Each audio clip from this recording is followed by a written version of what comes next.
Upon 1 minus 49 upon 113 on further deduction ये क्या हो जाएगा 113 minus 64 upon whole divided by 113 upon 113 minus 49 whole divided by 113 on further simplification. इसको मैं फिर से सिंप्लीफाई करूंगा, मैं इधर करता हूं। इसको अगर फिर से मैं सिंप्लीफाई करूंगा तो ये क्या आने वाला है, वो आएगा 113 minus 64, it will be 49 upon 113, similarly 64 upon 113। फिर फर्दर मैं इसको सिंप्लीफाई करूं तो आंसर क्या आ जाएगा 49 अपॉन 64। तो and on solving this equation whole equation, then your value of the given question, given example, given question number 1 will be 49 by 64। Okay, अब इतना लंबा है ना प्रोसेस ना करके बिल्कुल एक शॉर्ट प्रोसेस करता हूँ। अभी तो मैं बेसिक्स बता रहा था कैसे कैसे वैल्यू बस पुट करूंगा। जब इंफॉर्मेशन आपका क्या दिया हुआ है, कॉट थीटा का दिया हुआ है, तो यहाँ से sine theta and cos theta का वैल्यू मैं इवेल्युएट कर लिया। अब बेसिकली ये जो क्वेश्चन दिया था क्वेश्चन नंबर 1, इसको सिंपली क्या करना था, a plus b a minus b, a plus b a minus b, तो न्यूमरेटर भी a plus b into a minus b का फॉर्मेट है, डिनोमिनेटर भी a plus b a minus b का फॉर्मेट है। तो इसको मैं क्या कर दूंगा, सिंपली लिख सकता हूँ क्या 1 minus sine square theta upon 1 minus cos square theta. Okay, ये लिख सकता हूँ क्या, क्योंकि ये क्या है value a plus b a minus b, तो इसको लिख सकता हूँ a का स्क्वायर माइनस b का स्क्वायर। सिमिलरली डिनोमिनेटर में a plus b a minus b, तो इसको मैं लिख सकता हूँ कि a का स्क्वायर माइनस b का स्क्वायर। तो इसको अब बताओ 1 माइनस साइन स्क्वायर थीटा क्या हो जाता है, cos square theta upon 1 minus cos square theta क्या हो जाएगा, साइन स्क्वायर थीटा। ये कैसे होता है, ये मैं आपको है ना नेक्स्ट एग्जांपल्स में, नेक्स्ट है ना जब वीडियोस में बनाऊंगा ना, तो आपको है ना फैमिलियर हो गया। अगर यहाँ पे आपको डाउट हो रहा है तो बिल्कुल यहीं से आप क्वेश्चन ऐसे सॉल्व कर सकते हो। क्या कर सकते हो, अगर इसको मेथड अभी नहीं बताया तो चलो मैं डिस्कस नहीं करता, ठीक, मैं बस सिंपली जो मैं प्रोसीजर बता रहा हूँ। तो ये 1 का square minus sine square theta हो गया, तो यहाँ से मैं लिख सकता हूँ क्या 1 माइनस साइन स्क्वायर थीटा का वैल्यू कितना था, 8 अपॉन रूट अंडर 113 का whole square upon 1 minus cos square theta का वैल्यू कितना हो जाएगा 7 अपॉन दिस वन, तो रूट अंडर 113 का होल स्क्वायर। तो जब इसको सॉल्व करोगे फर्दर तो ये आपका वैल्यू बनेगा 1 minus 8 square equal to 64 upon 113 upon 1 minus 49 upon 113। तो ये वैल्यू रिड्यूस होकर क्या आ जाएगा 49 अपॉन 64। ओके, अब आपका इसमें है ना पहला क्वेश्चन में सॉल्व कर दिया। अब सेकंड क्वेश्चन रहा, सेकंड क्वेश्चन में उन लोगों ने क्या पूछा, कॉट स्क्वायर थीटा। तो अब बताओ, इन्फॉर्मेशन तो आपको दिया हुआ है ना, क्वेश्चन 7 में जो दिया था cot theta equals to this one 7 upon 8। अब इवेल्युएट करने के लिए बोल रहा है second question cot square theta. तो ये तो बिल्कुल सिंपल है, केवल put the value and get the answer वाला है ये क्वेश्चन। तो यानी कि कॉट थीटा का वैल्यू कितना दिया, कॉट थीटा का 7/8, तो 7/8 में रखूंगा इक्वेशन में, क्वेश्चन में, और मेरा क्या आंसर फाइनली निकलेगा 49/64। ओके, अब है ना, अब मैं नेक्स्ट क्वेश्चन डिस्कस करूंगा, ठीक। अब ये आपका यहाँ तक हो गया है, 7 नंबर तक हो गया है, ठीक। अब मैं क्वेश्चन लेने वाला हूँ 9th नंबर। ओके, अब 9th नंबर क्वेश्चन लूंगा। 20 मिनट बाद अभी कितना मिनट हुआ, 40 मिनट में बंद हो जाएगा।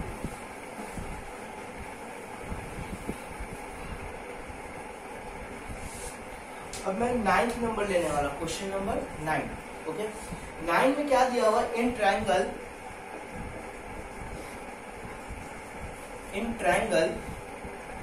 ABC, in triangle ABC right angled at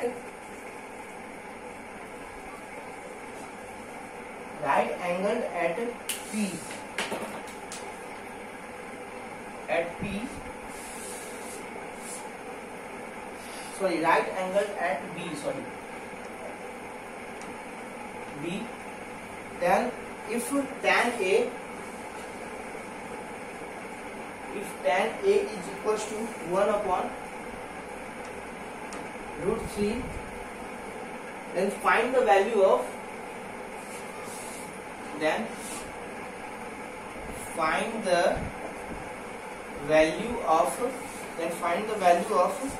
first question क्या है आपका, फर्स्ट नंबर है sine A cos C plus cos A sine C. Okay, second question क्या है,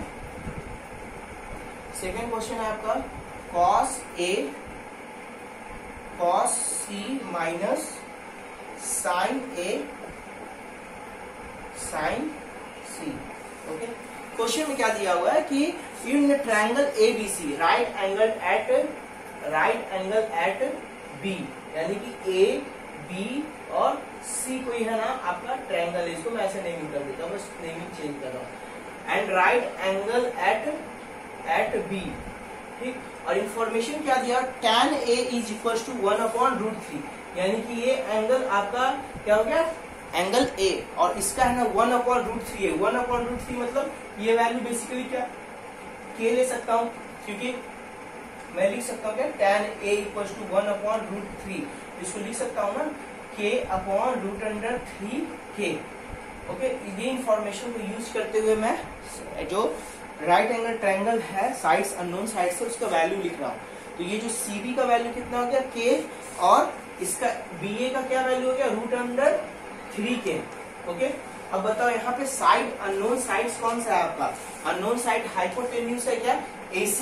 तो AC अब कैलकुलेट करना होगा मेरे को AC कैलकुलेट करना पड़ेगा। तो AC के लिए क्या होगा, bye using the Pythagoras theorem, by using the Pythagoras theorem हम लोग क्या करेंगे, साइड AC निकालना है ना, तो क्या होगा AC square equal to AB square plus BC square. तो अब बताओ AB का वैल्यू कितना है √3 का होल स्क्वायर प्लस CB का वैल्यू कितना है K स्क्वायर। तो ये कितना हो गया 3K square plus K square, ये वैल्यू क्या हो गया 4K स्क्वायर। तो यहाँ से AC का वैल्यू कितना हो गया AC स्क्वायर इक्वल टू क्या हो गया 4K स्क्वायर। तो AC इक्वल टू क्या होगा √4K स्क्वायर। तो यहाँ से क्या हो गया 2K। तो AC इज इक्वल टू क्या हो गया, हाइपोटेन्यूज कैलकुलेट की, इसका वैल्यू कितना हो गया 2K। ओके, अब ये सारा इंफॉर्मेशन को यूज करते हुए पहला जो क्वेश्चन है जो दिया हुआ है क्वेश्चन नंबर 9 में, पहला क्वेश्चन क्या है, sine A into cos C plus cos A into sine C। तो अब बताओ साइन A इक्वल टू क्या हो जाएगा, साइन A, ये एंगल A है एक्यूट एंगल, तो इसका साइन A मतलब opposite side of angle opposite side related to the angle A upon hypotenuse. तो ये क्या हो जाएगा K/2K।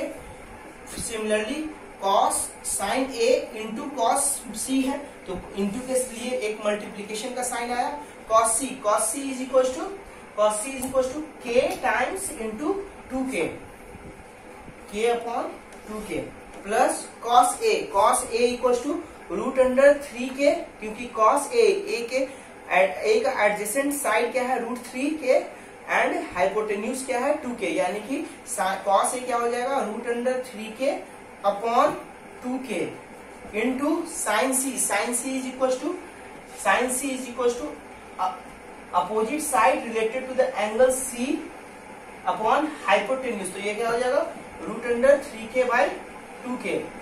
देखो आप है ना इंडिविजुअल अगर इसमें प्रॉब्लम आता है तो पहले क्या करना ना, साइन A का वैल्यू निकालना, फिर सिमिलरली कॉस C का निकालना, कॉस A फिर साइन C का वैल्यू निकालना, फिर उसको 1 बाई 1 निकाल के वैल्यूज उसको इस इक्वेशन में इस इक्वेशन जो पूछ रहा है क्वेश्चन में sine A into cos C plus cos A into sine C, उसमें वैल्यू उसका रखने का। अब देखो रख के कैलकुलेट करूंगा तो ये क्या आएगा, K कैंसिल हो गया क्या, ये क्या होगा 1/2 इंटू 1/2 प्लस ये क्या कैंसिल हो गया था, ये क्या हो गया √3/2 प्लस इंटू √3/2। फर्दर इसको सिंप्लीफाई करूं तो 1/2 इंटू 1/2 इसको लिख सकता हूँ क्या 1/4 plus root under 3 into root under 3 क्या हो गया, रूट अंडर 3 का होल स्क्वायर। तो रूट अंडर 3 का whole square is equals to 3 upon 2 into 2 4। तो ये क्या हो गया 4 डिनोमिनेटर में 1 प्लस 3, तो ये वैल्यू क्या हो गया 4 अपॉन 4, तो ये वैल्यू कितना हो जाएगा 1। ओके, तो ये जो क्वेश्चन नंबर फर्स्ट है तो इसका आंसर कितना हो गया 1 सिमिलरली। ओके, अब है ना तुम्हारा सेकंड क्वेश्चन है। सेकंड क्वेश्चन में क्या दिया हुआ है बताओ, इंफॉर्मेशन क्या है, डाटा क्या है दिया हुआ है, क्या कॉस। आप है ना सेकंड क्वेश्चन खुद से करना, ठीक, मैं बता दिया फर्स्ट क्वेश्चन ना। सेकंड क्वेश्चन सिमिलरली आप कॉस ए का वैल्यू निकालना, कॉस सी का वैल्यू निकालना, इस राइट एंगल ट्रायंगल को यूज करते हुए। क्या वैल्यूज होता है cos A is equal to क्या हो जाएगा आपका adjacent angle side related to this angle A, that adjacent side upon hypotenuse, ठीक। फिर कॉस सी ऐसे सिमिलरली निकाल देना, फिर साइन ए निकालना, साइन सी निकालना। इन चारों का वैल्यूज इस इक्वेशन में क्वेश्चन नंबर 2 में रखना, फिर जो वैल्यू आएगा वही आपका आंसर हो जाएगा। तो इजी है, फर्स्ट क्वेश्चन कर दिया, आप सेकंड खुद से करना। Okay,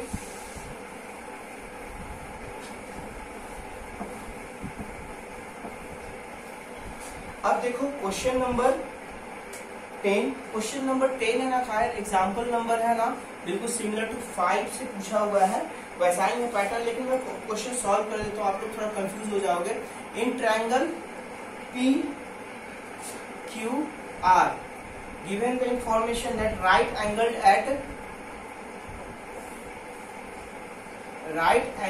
eight Q, okay, and there further the information they have given like PR plus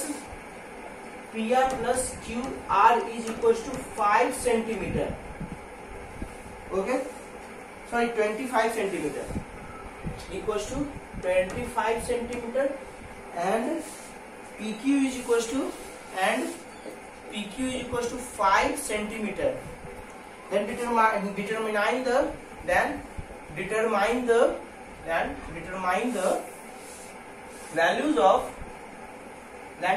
the values of sin A again cos C and tan P।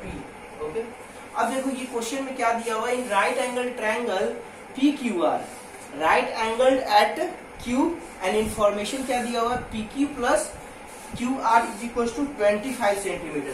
तो अब मैं एक राइट एंगल ट्रायंगल बना लेता हूँ क्या, तो ये क्या है basically right angle triangle PQR। Q ये ऐसा क्यों है, क्योंकि यहाँ पे क्वेश्चन में दिया हुआ है right angled eight vertex Q। तो अब इंफॉर्मेशन और क्या दिया हुआ PQ इज डाटा दिया हुआ 5 सेंटीमीटर, और बस और दो अननोन साइड्स है QR एंड PR, ये दोनों साइड अननोन है, बट एक इंफॉर्मेशन दिया हुआ है ये दो अननोन साइड्स को निकालने के लिए। वो क्या इंफॉर्मेशन दिया है PR plus QR equal to 25 centimetre. ये इंफॉर्मेशन उन लोगों ने दिया हुआ है। इस इंफॉर्मेशन का यूज करके मैं क्या अदर जो अननोन साइड्स है उसको मैं निकालूंगा, ठीक। तो by using the Pythagoras theorem, by using the Pythagoras theorem हम क्या लिख सकते हैं, PR square equal to PQ square plus QR square. तो बताओ PR तो मेरे को मालूम नहीं है, लेकिन इसको मैं यूज करके क्या लिख सकता हूँ, क्या PR is equal to 25 minus QR। ये मैं जो डाटा दिया हुआ है क्वेश्चन में उसको यूज करके मैं लिख सकता हूँ क्या PR equal to 25 minus QR। Okay, अब इसको इस वैल्यू को मैं इस इक्वेशन में यूज करूंगा, तो PR क्या हो गया 25 माइनस QR का whole square equal to PQ का वैल्यू कितना है 5 सेंटीमीटर स्क्वायर प्लस QR का वैल्यू मेरे को अननोन है, मालूम नहीं है, तो एज इट इज छोड़ देता हूँ क्या। तो ये क्या हो गया, इसको जब मैं फर्दर सिंप्लीफाई करूंगा तो ये क्या होगा 625 minus 50 QR plus QR square. ये बेसिकली मैं क्या कर रहा है A माइनस B का फॉर्म है, तो ये हो गया A का square minus 2AB plus B square equal to 25 centimetre square plus QR square. ये देखो क्यू आर कैंसिल हो रहा है क्या, और यहाँ से इंफॉर्मेशन मेरे को क्या मिल रहा है, ये मैं ये राइट हैंड साइड को इसको लेफ्ट हैंड साइड लाऊंगा तो ये रिड्यूस होके क्या हो जाएगा 625 माइनस 25 सेंटीमीटर इक्वल टू, इसको मैं राइट हैंड साइड में लेके जाऊंगा तो ये क्या हो जाएगा 50 क्यू आर। तो Q R is basically equal to 600 upon 50, तो ये क्या हो जाएगा 12, यानी कि क्यू आर इक्वल टू क्या हो गया 12 सेंटीमीटर। जब एक बार मेरे क्यू आर निकल गया तो यहाँ पे क्या हो जाएगा, फिर इस डाटा को यूज करते हुए मैं लिखूंगा क्या, P R equal to 25 minus Q R, तो क्यू आर इक्वल टू क्या है 12, तो यहाँ से क्या हो गया 30 centimetre.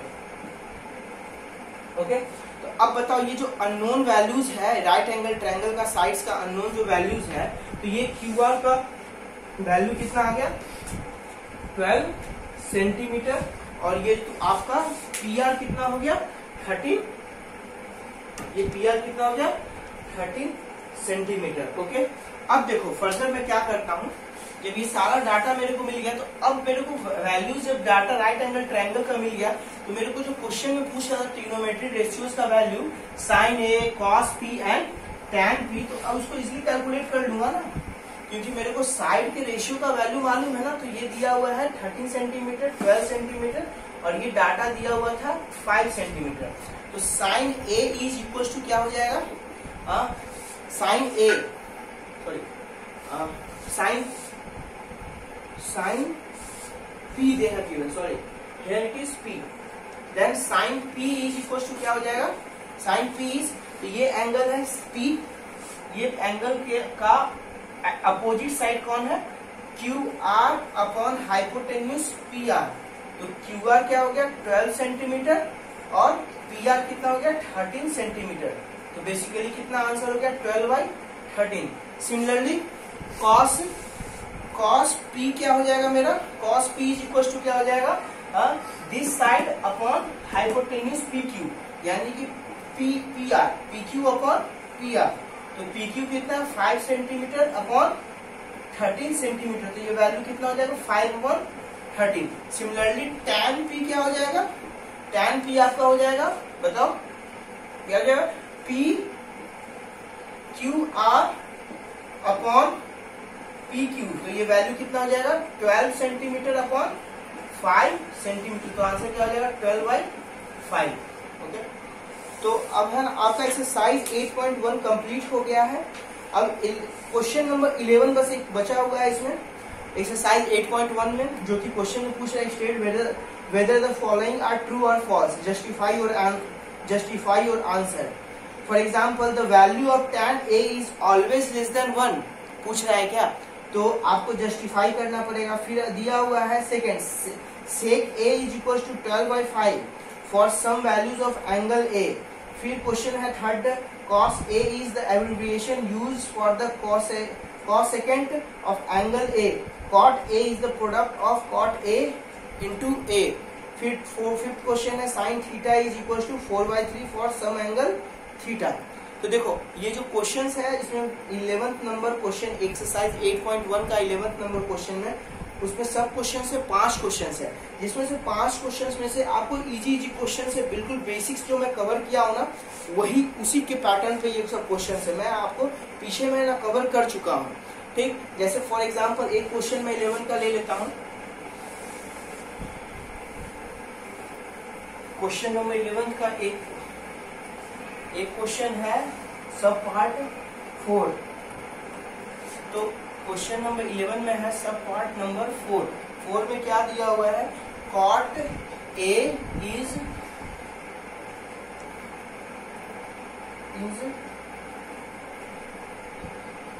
is the product of cot and A।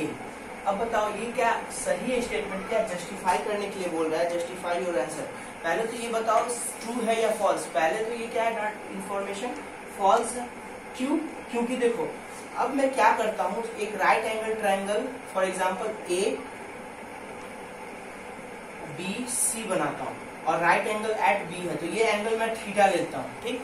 अब जब ये एंगल में थीटा लिया तो ये एंगल थीटा लिया तो यहाँ से क्या हो जाएगा, कॉट मैं तो ऐसे डिफाइन करता हूँ ना किसी एंगल, ये एंगल फॉर एग्जांपल थीटा ना लेके एंगल ए ही रहने देता हूँ, उसका नेमिंग नहीं करता, उसको बस उस एंगल का as it is vertex A है तो उस एंगल का भी वैल्यू मतलब नेमिंग में कर दिया एंगल ए। तो कॉट ऐसे तो तुम डिफाइन करते हो ना, तो ये अगर कॉट लिखा हुआ है तो इसमें तो कंफ्यूजन ना है कि ये पूछ रहा है कौन से कॉट के लिए, तो इसमें दो एंगल ना एक्यूट एंगल, एक ये हो गया और एक ये हो गया, तो दोनों में से कौन से एक्यूट एंगल के लिए बात चर्चा चल रहा है ये तो अवेयर नहीं ना हूं, तो इसीलिए हम लोग लिखते हैं कॉट ए या और कॉट सी। ओके, ये डाटा लिखते हैं कि इसका इंफॉर्मेशन बताओ, ये है क्या, वैल्यू इसका क्या आ रहा है, कॉट ए या कॉट सी। लेकिन इसको हम लोग है ना हमेशा ये नहीं बोलते हैं, इसको नेवर कभी भी हम लोग है ना ऐसे नहीं बोलते हैं कि इट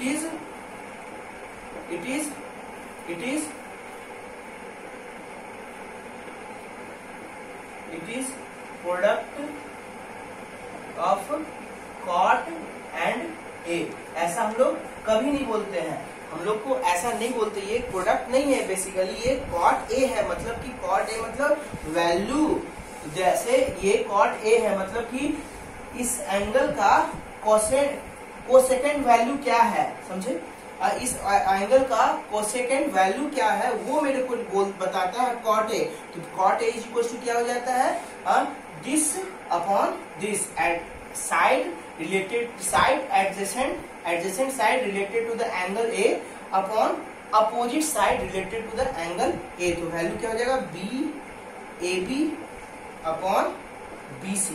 ओके, तो ये आपका बेसिकली कॉट ए है, इसको कभी भी हम लोग नहीं पढ़ते हैं कि it is the product of cot and a, ये स्टेटमेंट क्या है हम लोग का बेसिकली फॉल्स है। ऐसे सिमिलरली तो 5 क्वेश्चन है इसमें जो इसकी बेसिकली इजी क्वेश्चन है, अगर आपको फिर से प्रॉब्लम होती है, डाउट होती है, तो आप है ना मेरे को नीचे कमेंट करके एक बार पूछ सकते हो, कोई भी है ना एग्जाम्पल्स या कोई भी है ना ट्रिग्नोमेट्री से डाउट है, रिलेटेड इशू है, डाउट है, तो आप हम लोग को मेरे को टेक्स्ट करके मैसेज करके आप कमेंट सेक्शन में पूछ सकते हो कि इस टॉपिक में डाउट है या ये क्वेश्चंस नहीं आ रहा है। Okay, thank you.